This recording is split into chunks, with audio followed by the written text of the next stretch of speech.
Dhavariya private ITI में एक बार फिर से आपका वेलकम है। पिछले वीडियो में हम लोग देखे थे कि लेथ के पार्ट क्या हैं, कैसे लेथ कार्य करता है, उसके बारे में हम बेसिक जानकारी दिए थे। आज हम लोग इस वीडियो में टाइप्स ऑफ लेथ के बारे में पढ़ेंगे। तो वीडियो स्टार्ट करते हैं। Types of lathe. तो लेथ हमारे बहुत सारे होते हैं। इसमें जो हमारा पहला जो है वो हमारा स्पीड लेथ है। स्पीड लेथ है। इसमें क्या होता है, एक सभी प्रकार के लेथों में स्पीड लेथ सबसे सरल प्रकार का लेथ होता है। इसमें बहुत सारे कंपोनेंट नहीं अटैच होते हैं, उसमें बेसिक कुछ ही कंपोनेंट लगे होते हैं, जैसे हमारा हेड स्टॉक होता है, टेल स्टॉक होता है और टूल पोस्ट होता है। इसमें ना तो कैरेज होता है, ना तो क्रॉस स्लाइड होता है और कोई अटैचमेंट इसके साथ नहीं जुड़े होते हैं। इस पर जो फीड देते हैं हम मैनुअली देते हैं, अपने हाथ के द्वारा जो भी प्रोसेस करते हैं फीड देते हैं, टूल को हाथ के द्वारा करते हैं। इसकी जो स्पीड होती है वो 4000 RPM होती है। पिछले वीडियो में हमने RPM के बारे में बताया कि RPM क्या होता है। RPM का मतलब होता है रोटेशन पर मिनट। रोटेशन पर मिनट, इसका मतलब होता है हमारा जो ये स्पिंडल है, तो स्पिंडल हमारा जो गति करता है वो 1 मिनट के अंदर कितने चक्कर को घूम जाता है, वही इसको RPM को डिनोट करता है। इस स्पीड लेथ में जो हम RPM को चेंज करते हैं, स्पिंडल के स्पीड को, उसको हम स्टेप पुली के माध्यम से ही चेंज करते हैं। उसमें स्टेप पुली जो होता है उसमें बहुत सारे भी ग्रुप बने होते हैं और उन भी ग्रुप में बेल्ट को अलग अलग पुलियों पर चढ़ा के हम उसके स्पीड को चेंज कर देते हैं। ये जनरली जो होता है, जो हम वर्क करते हैं, जैसे हमको लकड़ी की टर्निंग करनी हो तो हम इस स्पीड लेथ का यूज करते हैं। इसके अलावा अगला जो हमारा लेथ है वो हमारा इंजन लेथ है। इंजन लेथ, क्योंकि इसका नाम इंजन लेथ इसलिए है क्योंकि प्रारंभ में जो हम लेथ मशीन को यूज करते थे तो उसके लिए जो पावर को सप्लाई किया जाता था वो इंजन के माध्यम से सप्लाई किया था, स्टीम इंजन के माध्यम से। लेकिन उसमें कुछ दिक्कतें आने लगी, जैसे हमारा कांस्टेंट स्पीड नहीं मिल पा रहा था। पुली पे जो बेल्ट था स्लिप करने की वजह से स्पिंडल हमारा कभी स्लो हो जाता, कभी फास्ट हो जाता था। तो इस चीज़ को हटा के हम वहाँ पे गियर का वहाँ पे हम इसके लिए गियर का इस्तेमाल करने लगे। इंजन स्पीड में हमारा जो स्पीड होता है वो गियर के माध्यम से चेंज किया जाता है। इस प्रकार के लेथ में जाप को 2 सेंटरों के मध्य होल्ड किया जाता है, इसलिए इस मशीन को, इस प्रकार के लेथ मशीन को हम सेंटर लेथ मशीन भी कहते हैं। अगला जो लेथ है हमारा वो कैप्चन या टरेट लेथ है। टरेट और कैप्चन, ये जो हमारा लेथ है, जो हम लेथ यूज करते हैं उसमें देखते हैं टेल स्टॉक होता है। लेकिन इस प्रकार के लेथ में टेल स्टॉक की जगह हम टरेट या कैप्चन को यूज करते हैं। टरेट और कैप्चन में क्या होता है, हम एक साथ कई प्रकार के टूल को होल्ड कर सकते हैं, जिसे हमको अलग अलग ऑपरेशन करना हो तो उस टूल का यूज बारी बारी से हम करके ऑपरेशन को समाप्त कर सकते हैं। इससे हमारे टाइमिंग की बचत हो जाती है, हमको बार बार टूल को चेंज नहीं करना पड़ता है, जिससे हमारे समय की बचत हो जाती है। हमारा जो पार्ट का मैन्युफैक्चर करना होता है काफ़ी कम समय में हो जाता है। तो इसका जो उपयोग करते हैं हम वो मास प्रोडक्शन में करते हैं। जैसे हमको किसी निश्चित समय में अधिक संख्या में जाप बनाना हो तो हमको इस टरेट मशीन के द्वारा हम उस पार्ट का निर्माण कर सकते हैं। अगला जो हमारा लेथ है वो बेंच लेथ है। बेंच लेथ, इससे आपको दिख रहा है कि यहाँ बेंच का मतलब होता है एक मेज। तो इस प्रकार के लेथ को हम किसी एक स्पेशल मेज पर स्थापित करते हैं और उस मेज पे ही हम जो भी प्रोसेस करना होता है तो हम करते हैं। इस लेथ का प्रयोग हम छोटे वर्क पे काम करना हो तो इस्तेमाल करते हैं। इसके साथ सारे अटैचमेंट लगे होते हैं, जैसे हमारे जो जनरल लेथ मशीन होते हैं उसमें जितने भी पार्ट होते हैं वो सारे पार्ट इस लेथ मशीन पे होते हैं। लेकिन जब हमको छोटा जाब है और उसकी जो एक्यूरेसी है काफ़ी अच्छी बनानी हो, पॉलिशिंग अच्छी करना हो, तो इसके लिए हम बेंच लेथ का यूज करते हैं। अगला जो हमारा लेथ है वो गैप लेथ है। गैप लेथ और एक्सटेंशन लेथ।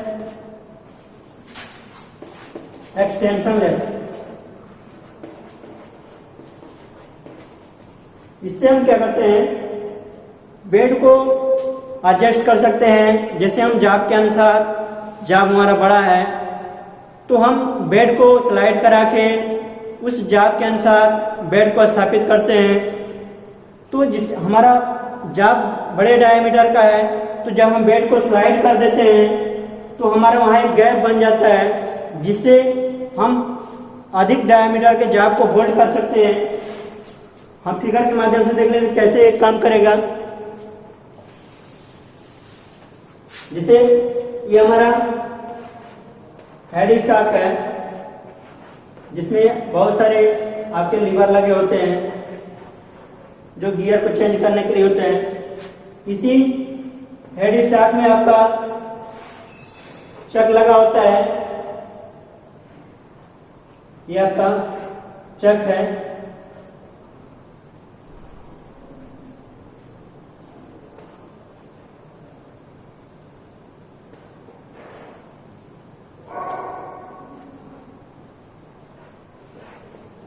ये आपके चक है। इसी चक में हम जाब को होल्ड करते हैं।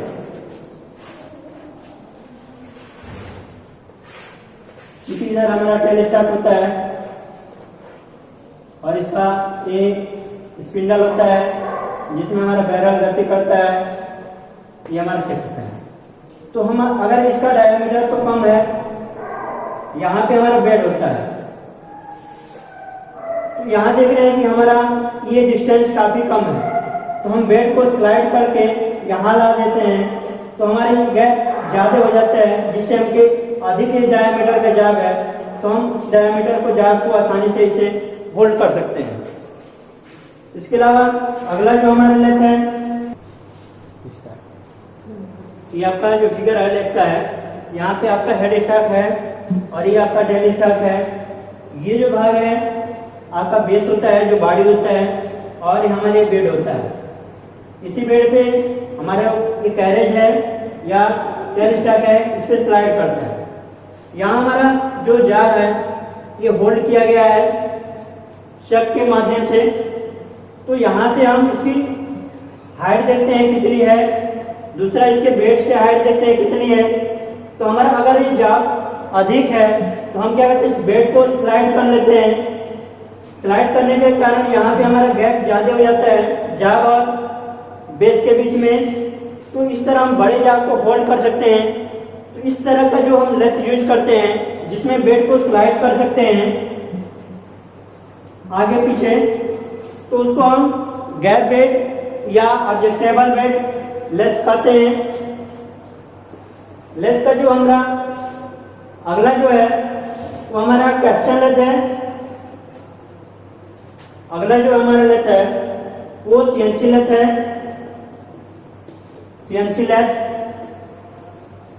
सीएनसी का मतलब होता है computer numerical controlling machine, computerised numerical controlling machine. इसके प्रयोग उस समय किया जाता जब हमको बहुत अधिक संख्या में जाब को प्रोडक्ट को उत्पादन करना हो, तो हम उस समय सीएनसी लेथ का यूज करते हैं। यहाँ पे हमारे जहाँ काफ़ी एक्यूरेसी में बनते हैं। इसमें सीएनसी जो लेथ मशीन होता है उसमें फीड हम देते हैं, वो कंप्यूटर के तरीके से देते हैं, प्रोग्रामिंग के माध्यम से देते हैं। उसको फीड को जो भी देना होता है सारे हम प्रोग्रामिंग के माध्यम से देते हैं, जिससे हमारा काफ़ी अच्छा जॉब बनता है। अगला जो लेथ है हमारा, वो हमारा टूल रूम लेथ है। इस लेथ के माध्यम से हम टूल रूम में प्रयोग करते हैं। वहाँ पे जॉब को बनाने के लिए हम इस लेथ का यूज करते हैं। ये बहुत छोटे साइज का लेथ होता है। जैसे हमको लेथ पे डाई पे काम करना हो तो वहाँ पे हम उस टूल रूम लेथ का यूज करते हैं। इसके अलावा प्रिसीजन वर्क में भी हम इस लेथ का यूज करते हैं। प्रिसीजन वर्क, तो जो भी हमारे टूल रूम में लेथ यूज किए जाएंगे हमारा वो टूल रूम लेथ कहलाएगा। ऑटोमेटिक लेथ है, ऑटोमेटिक लेथ। ऑटोमेटिक लेथ का मतलब होता है इसमें जो हम फीड देते हैं वो मैनुअली भी दे सकते हैं और किसी पावर के द्वारा भी देते हैं। तो फीड हम मैनुअली भी देते हैं एंड ऑटोमेटिक भी देते हैं। ये हमारा ऑटोमेटिक लेथ का काम होता है। ये भी हमारा मास प्रोडक्शन में यूज करते हैं। साधारण वर्ग में इस लेथ का यूज नहीं किया जाता है। अगला जो लेथ है हमारा,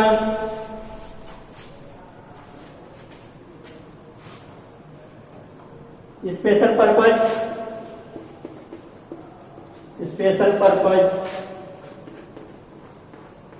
लेथ।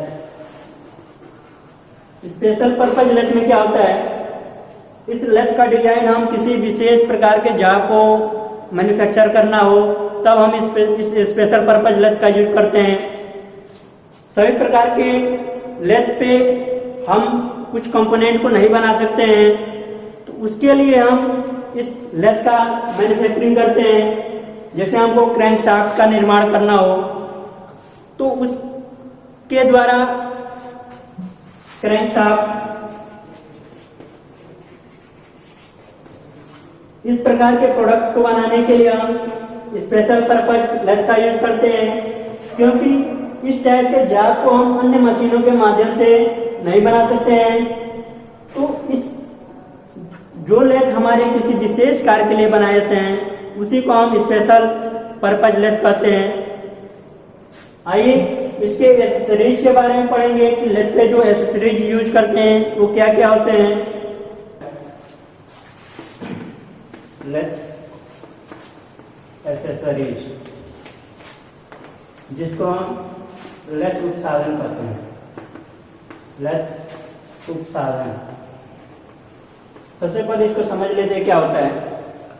जब आप लेथ पे काम करते हैं तो आपको वर्क पीस को होल्ड करना पड़ता है, टूल को भी होल्ड करना पड़ता है, सपोर्ट करना पड़ता है। तो इस टूल को और वर्क पीस को होल्ड करने और सपोर्ट करने के लिए जो भी आप डिवाइस यूज करेंगे उसी को हम लेथ एसेसरीज कहते हैं।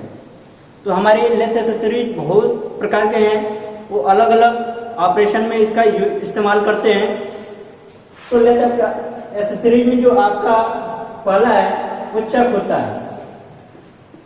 चक है, इसको जान लेते हैं क्या होता है। जब भी हमको लेथ मशीन पे ऑपरेशन करना हो, टर्निंग करना हो, फिशिंग करना हो, थ्रेडिंग करना हो, अन्य सारे ऑपरेशन करना हो, तो सबसे पहले हम वर्कपीस को होल्ड करेंगे। तो उस वर्कपीस को होल्ड करने के लिए हम चक का इस्तेमाल करते हैं और उस पर जो भी ऑपरेशन करना है उसके लिए हम एक टूल यूज करेंगे जिसको टूल पोस्ट के द्वारा उसको पकड़ा जाता है।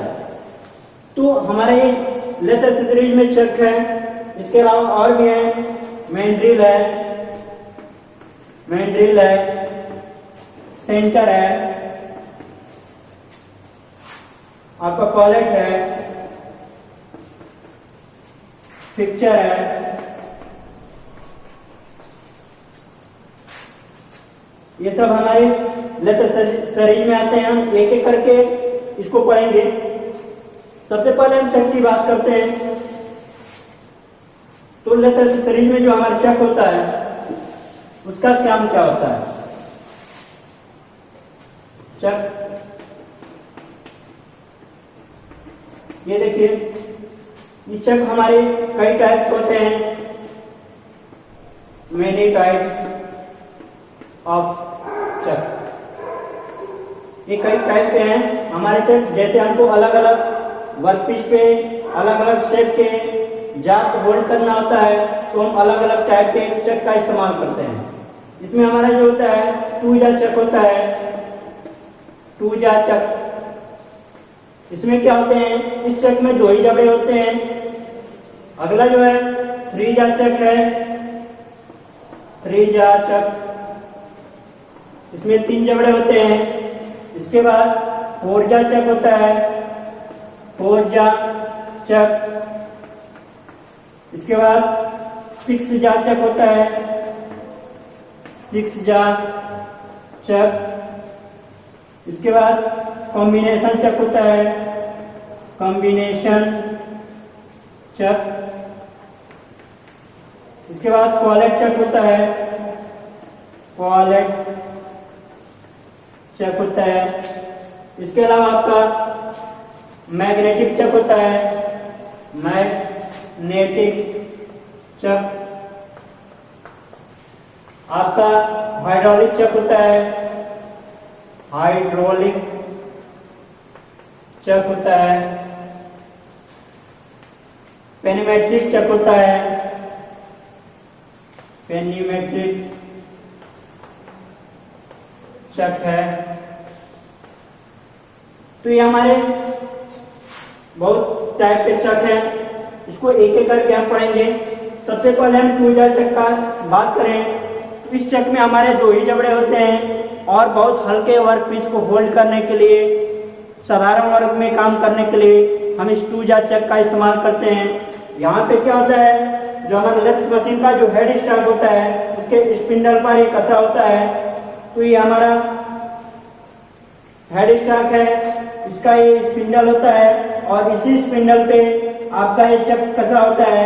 इसमें जो जबड़े होते हैं वो 2 जबड़े होते हैं, एक जबड़ा ये है और एक जबड़ा ये दूसरा जबड़ा है। तो इसमें देख रहे हैं 2 ही जबड़े होते हैं, तो इसको हम 2 जार चक कहते हैं और एक हल्के वर्कपीस को होल्ड करने के लिए इस्तेमाल करेंगे। इससे जब भी वर्कपीस को होल्ड करेंगे तो हम मजबूती के साथ नहीं पकड़ सकते हैं, ये वाइब्रेट भी करता रहता है, इसलिए हम साधारण वर्क में इसका इस्तेमाल करेंगे। नेक्स्ट जो है 3 जार चक। 3 जार चक भी हमारा लेथ मशीन के स्पिंडल पे कसा होता है। तो ये हमारा जो स्पिंडल होता है इस पे हमारा थ्रेड बना होता है, ये थ्रेड बना होता है, इसी थ्रेड पे हमारा ये चक कसा होता है। इसको हम सेल्फ सेंटरिंग चक भी कहते हैं, इसको हम सेल्फ सेंटरिंग चक भी कहते हैं।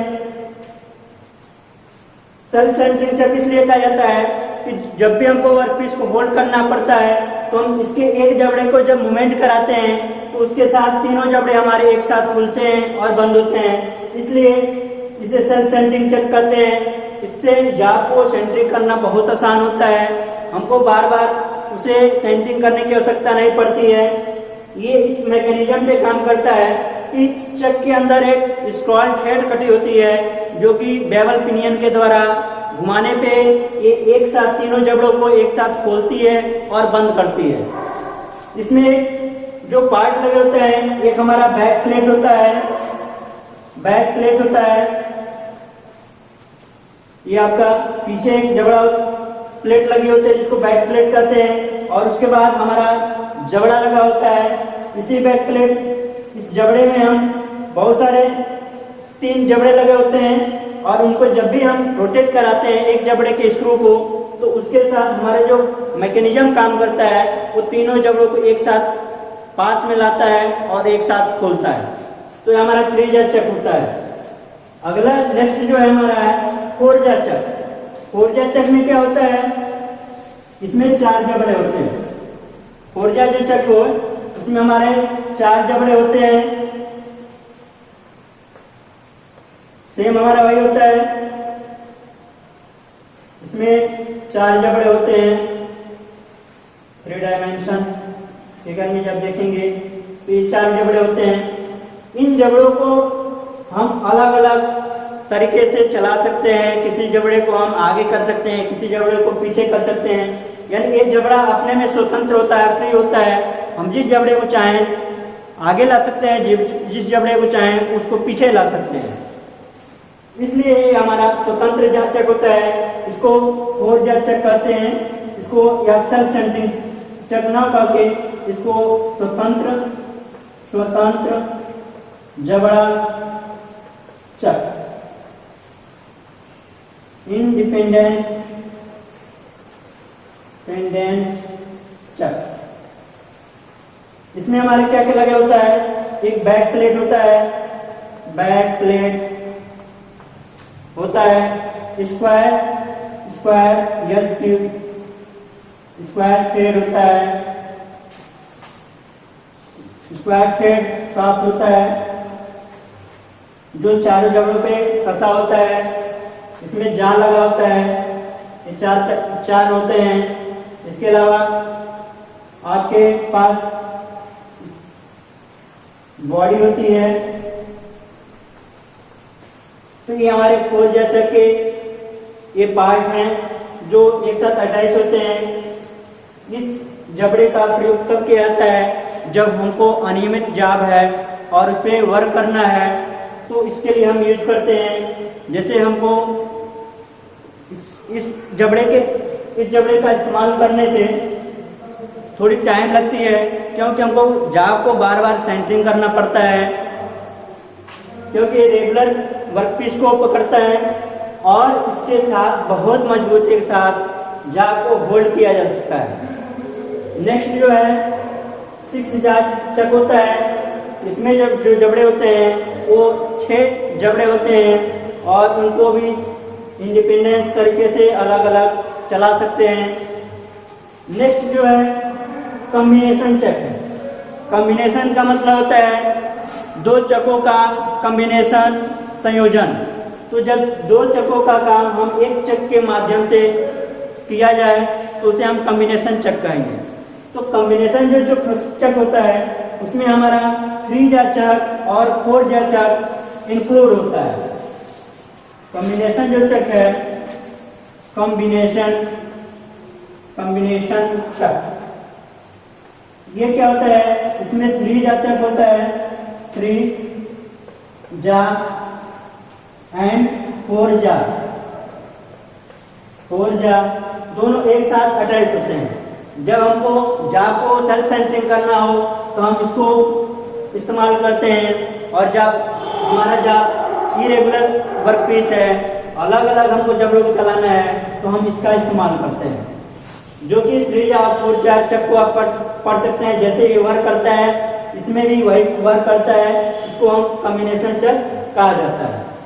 अगला जो है हमारा कॉलेट चक होता है। कॉलेट चक क्या है, कॉलेट चक ये क्या होता है, ये एक प्रकार का ऐसा चक है जिसके माध्यम से हम पतले क्रॉस सेक्शन वाले वर्कपीस को होल्ड करते हैं। यानी 12 mm डायमीटर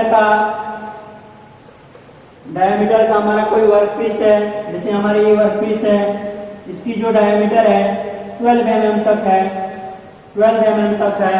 तो इस प्रकार के जबड़े को, इस प्रकार के जाब को होल्ड करने के लिए हम कॉलेट चक का इस्तेमाल करते हैं। क्योंकि अगर हम इस प्रकार के राउंड बार को जब हम 3 जांचक, 4 जांचक या कॉम्बिनेशन चक के द्वारा होल्ड करेंगे तो इसमें डिफॉर्मेशन आ जाएगा, विरूपण आ जाएगा, या हमारा जो वर्कपीस है वो बेंड हो सकता है, इस पर हाई प्रेशर के कारण विकृति आ सकती है। इसलिए हम ऐसे जाब को होल्ड करने के लिए हम कॉलेट चक का इस्तेमाल करते हैं। अगला जो है हमारा मैग्नेटिक चक होता है।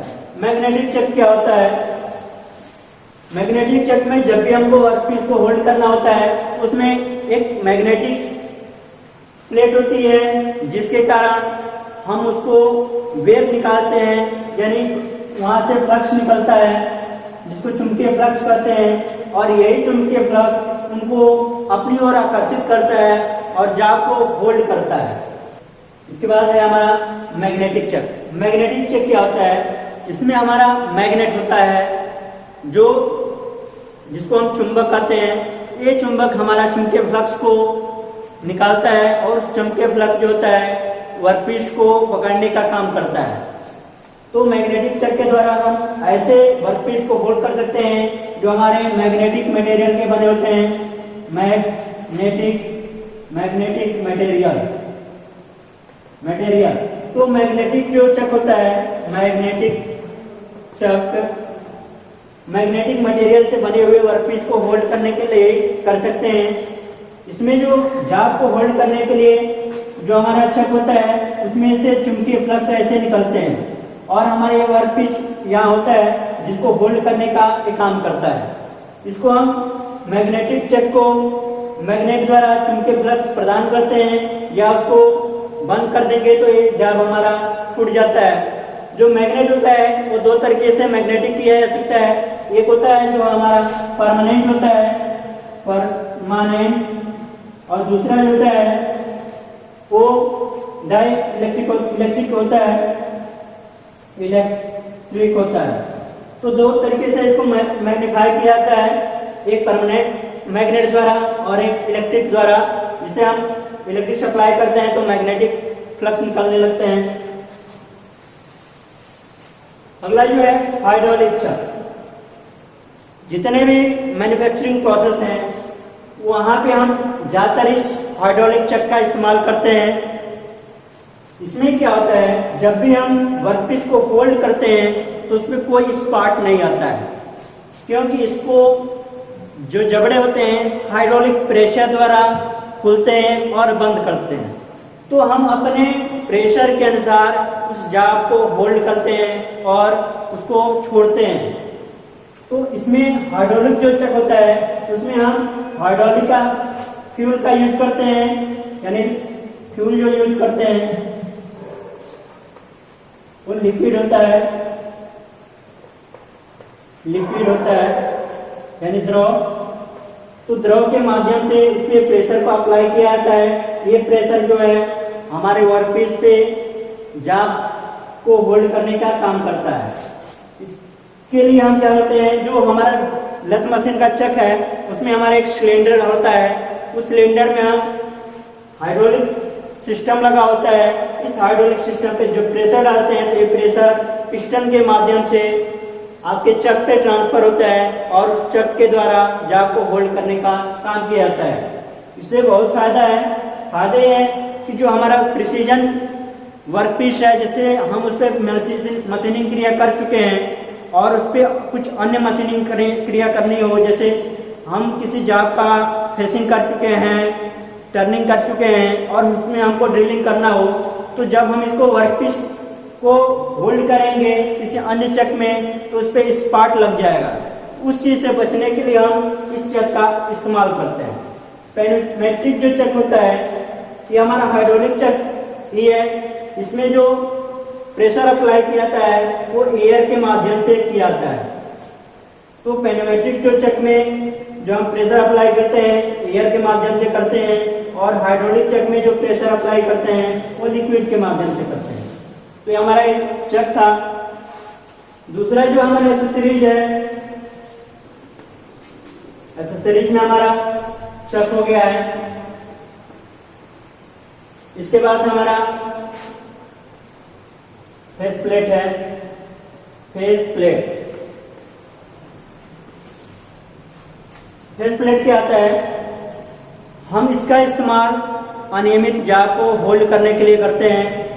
इरेगुलर वर्कपीस को होल्ड करने के लिए कहते हैं। जैसे हम किसी चक के माध्यम से अगर वर्कपीस को नहीं होल्ड कर पा रहे हैं तो उसको होल्ड करने के लिए हम इसका इस्तेमाल करते हैं। फेस प्लेट हमारा एक गोलाकार डिस्क होता है जिसमें बहुत सारे हमारे स्लॉट बने होते हैं। ये हमारे स्लॉट बने होते हैं, ये स्लॉट होते हैं। इन स्लॉट के माध्यम से हम बोल्ट द्वारा जाप को होल्ड करते हैं। इसके साथ जो अटैचमेंट करते हैं हम एंगल प्लेट यूज करते हैं। Angle plate. तो आपके क्वेश्चन में आते हैं कि जब हम लेथ एक्सेसरीज में फेस प्लेट का इस्तेमाल करते हैं तो उसके साथ जो अन्य डिवाइस यूज करते हैं एक्सेसरीज, उसको क्या कहते हैं, तो हमारा एंगल प्लेट होता है। एंगल प्लेट क्या होता है, हमारे 90 डिग्री में बना होता है और इस पे भी हमारे स्लॉट बने होते हैं ऐसे, जो वर्कपीस को होल्ड करने के लिए काम में आते हैं। तो हम इस जाग को यहाँ होल्ड करते हैं और इसके द्वारा सपोर्ट करते हैं, तो हमारा face plate and angle plate.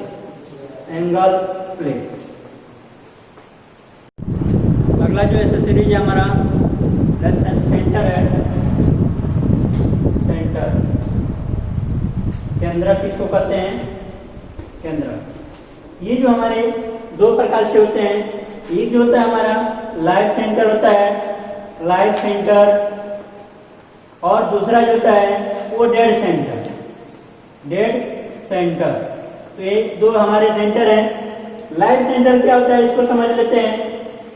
तो जो हमारे सेंटर वर्कपीस के साथ रोटेट करता है उसको लाइव सेंटर कहते हैं, और जो सेंटर वर्कपीस के साथ रोटेट नहीं करता है, स्थिर होता है, उसको डेड सेंटर कहते हैं। लाइव सेंटर क्या होता है, वो हेड स्टॉक की तरफ होता है। हेड स्टॉक की तरफ क्या होता है, लाइव सेंटर होता है, लाइव सेंटर।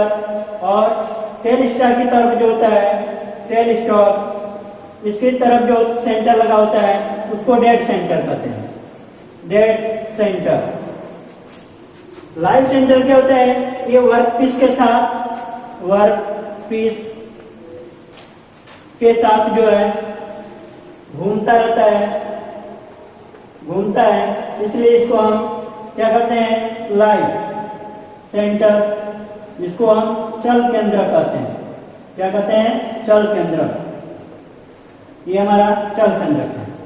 और जो हमारा सेंटर जो है वो स्थिर होता है, यानी टेल स्टॉक में टेल स्टॉक इन फिक्स होता है, उसको हम डेड सेंटर कहते हैं, डेड सेंटर, जिसको हम मृदु केंद्र कहते हैं। लाइव सेंटर क्या होता है, वर्कपीस के साथ घूमने के साथ इसमें फ्रिक्शन जो होता है, लाइव सेंटर में क्या होता है, फ्रिक्शन जो होता है, फ्रिक्शन ये लेस होता है, इसमें फ्रिक्शन कम होता है, इसलिए ये शॉर्ट होता है, शॉर्ट बनाया जाता है। और जो डेड सेंटर होता है, डेड सेंटर, ये हमारा फिक्स होने के कारण इसमें जो फ्रिक्शन होता है, फ्रिक्शन जो है वो हाई होता है, इसलिए इसको हार्ड मटेरियल का बनाया जाता है।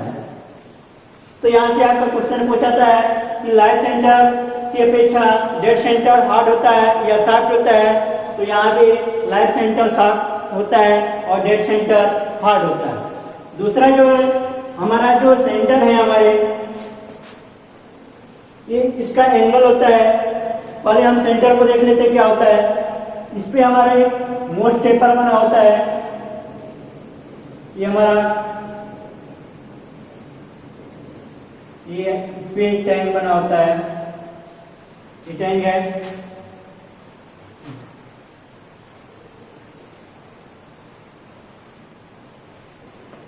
ये हमारा सेंटर है। इसका जो एंगल होता है वो 60 डिग्री होता है, 75 डिग्री होता है और 90 डिग्री होता है। ये जो एंगल होता है अलग अलग वर्कपीस के लिए अलग अलग रखा जाता है। तो लेकिन जनरली जो सेंटर होता है वो 60 डिग्री होता है।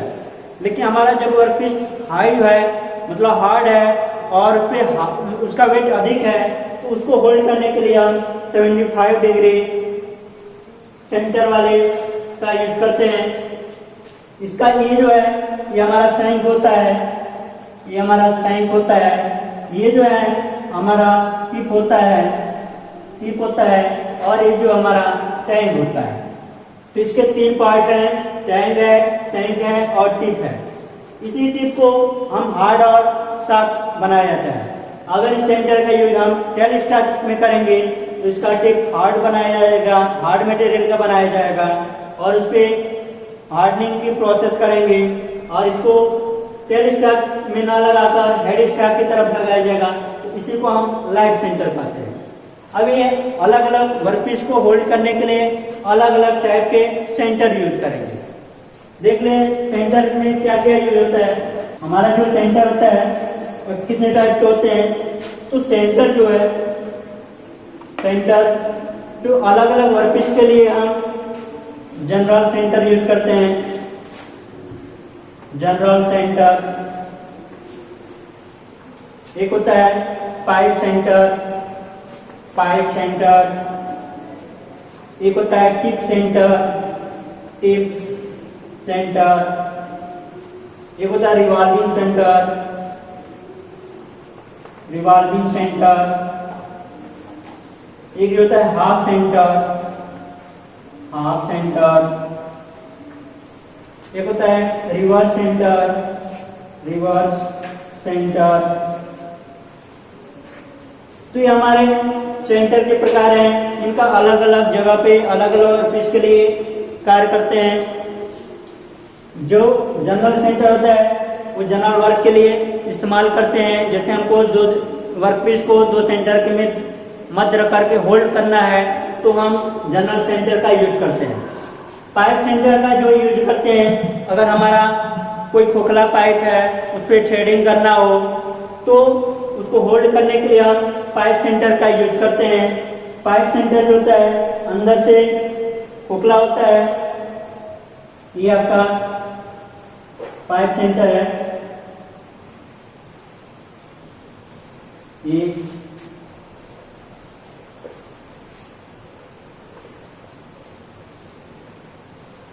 आपका पाइप सेंटर, ये आपका पाइप सेंटर है। तो हमारा जो पाइप होता है इस तरह ये हमारा पाइप है। इस पाइप के अंदर ये वाला भाग हमारा इसमें चला जाता है और इसी पे हमारा पाइप रोटेट करता है और इससे हम थ्रेडिंग की क्रिया करते हैं। इस वर्कपीस पे हम ये थ्रेडिंग की क्रिया या अन्य प्रोसेस कर लेते हैं। जनरल जो सेंटर है ये हमारा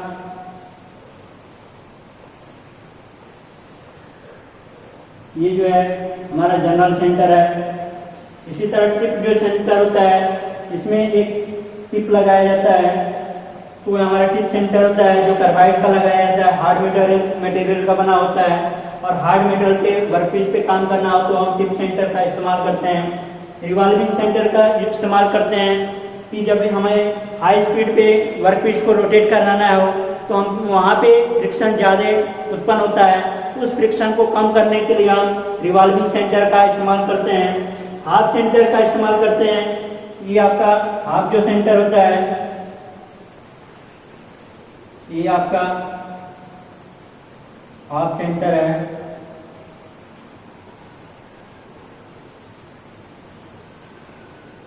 ये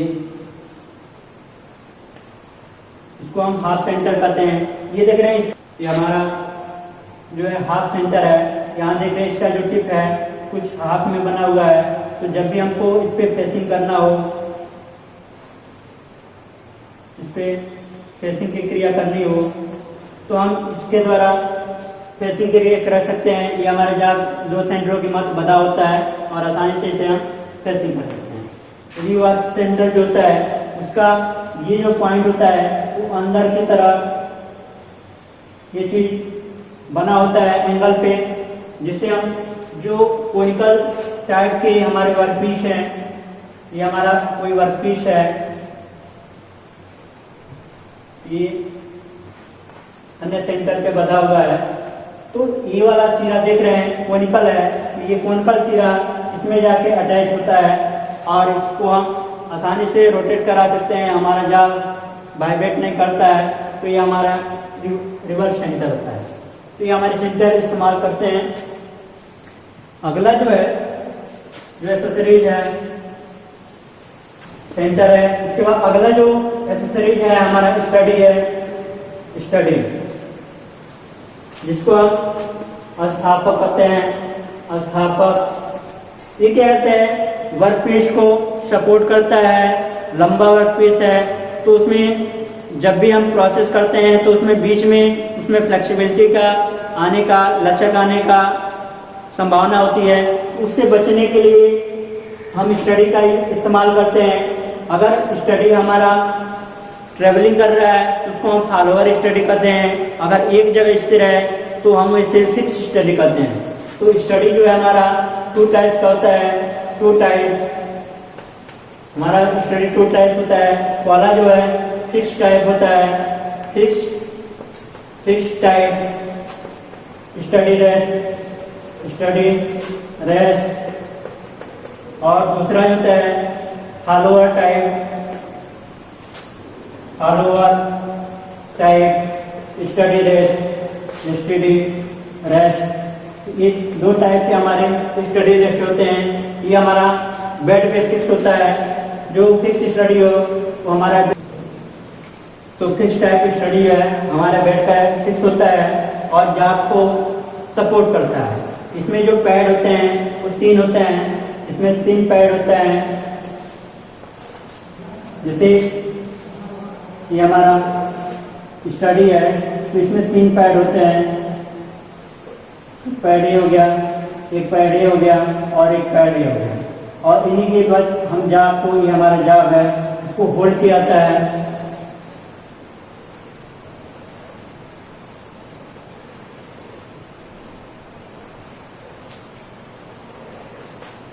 ये हमारा स्टडी होता है, इसको हम फिक्स स्टडी कहते हैं।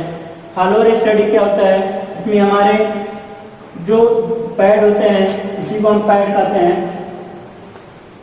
तो फॉलोअर स्टडी में हमारा 2 पैड होता है और फॉलोअर स्टडी को हम सैडल पे लगाते हैं, सैडल, और ये मूवमेंट करता है। ये वर्कपीस के साथ ये गति करता रहता है। तो ये हमारे स्टडी रेस्ट हो गए, स्टडी रेस्ट। अगला जो हमारा एक्सेसरीज है,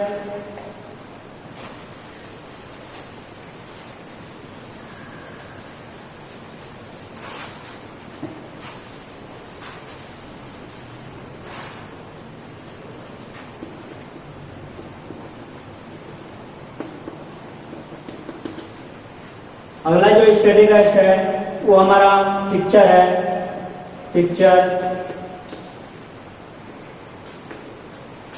पिक्चर क्या है? इसको हम अलग अलग ऑपरेशन के लिए अलग अलग इस्तेमाल करते हैं।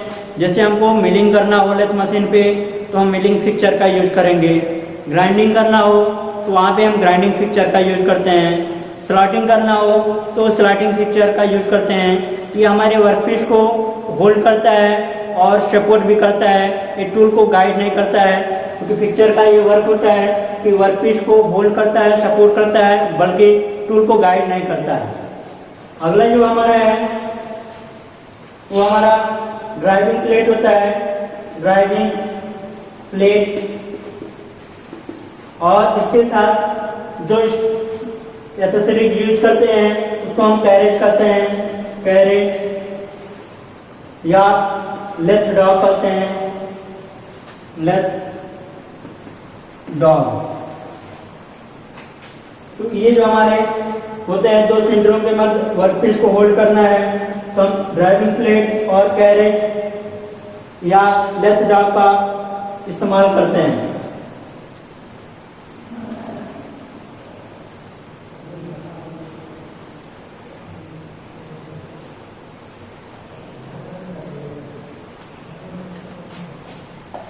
तो ये हमारे एक्सेसरीज थे जो वर्कपीस को होल्ड करते हैं और सपोर्ट करते हैं। नाम उसका देख लेते हैं एक बार। सबसे पहला हमारा है चक होता है। क्या होता है? चक। दूसरा क्या होता है? मैंडल होता है। मैंडल आपको बताया नहीं? हाँ, मैंडल। मैंडल क्या होता है? ये अलग अलग टाइप के होते हैं। जैसे हमारा प्लेन मैंडल होता है, कॉलर मैंडल होता है, स्टेप मैंडल होता है। तो ये मैंडल होते हैं, ये खोखले वर्कपीस को होल्ड करना के लिए इस्तेमाल करते हैं। जैसे हमारा एक खोखला वर्कपीस है, इसको होल्ड करने के लिए हम मैंड्रिल यूज करेंगे तो हमारा ये हमारा जो है प्लेन मैंड्रिल है। इसी तरह आपका कॉलर मैंड्रिल होता है, इस पे कॉलर बना होता है, ये कॉलर मैंड्रिल हो जाएगा। आपका जो स्टेप में बना होगा, स्टेप में बना होता है,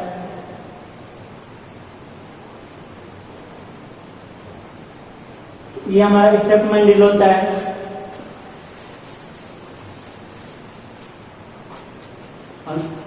इसके अलावा हमारा स्टडी रेस्ट होता है, स्टडी रेस्ट होता है। चेक आपका हो गया फेस प्लेट, फेस प्लेट के साथ हम जो यूज करते हैं वो एंगल प्लेट होता है, एंगल प्लेट होता है। ड्राइविंग प्लेट, ड्राइविंग प्लेट, और इसके साथ जो अटैचमेंट यूज करते हैं वो हमारा कैरेज होता है, कैरेज और लेफ्ट डॉग, लेफ्ट डॉग के अलावा हम आगो। तो हमारे ये सारे मैंड्रिल एसेसरीज हैं। इस तरह हमारे एसेसरीज, मुझे आशा है कि आपको लेथ एसेसरीज के बारे में समझ में आ गया हो कि लेथ एसेसरीज क्या होते हैं। और फिर भी आपको कोई डाउट है, कोई संदेह है आपका या कोई क्वेश्चन है तो आप कमेंट बॉक्स में वहाँ कमेंट कर सकते हैं। मैं वहाँ पे आपको रिप्लाई दूंगा, समझाने को और बेहतर तरीके से प्रयास करूंगा। धन्यवाद इस वीडियो को देखने के लिए। थैंक्स।